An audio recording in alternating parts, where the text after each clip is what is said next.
为着要保护过路人过车路的安全，交通部有修法，要针对车辆无让过路人要加重罚金。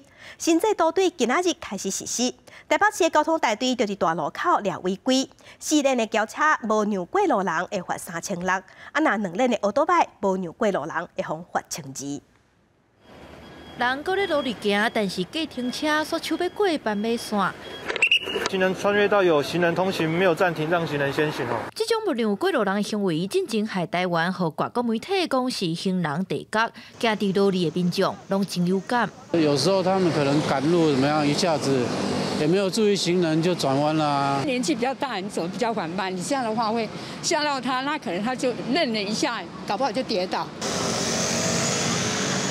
行路嘛有人权，台北市警察局讲，对3月开始到6月要加强处理，塞车过斑马线也是当月的时，无暂停互人先行。大型车处罚对2800变到3600，小型车对2000变3600，机车维持1200块。汽车在行穿线上，行人的方向前方3公尺以内，车辆就应该要礼让行人优先通行。那这3公尺大概会是一个车道宽，或是3个整木纹。 用刀来看，就是过路人头前算3公尺，若车挖收金就会违法。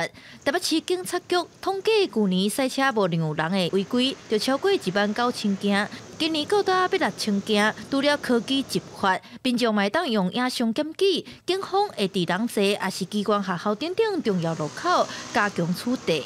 记者陈柏立台北采访报道。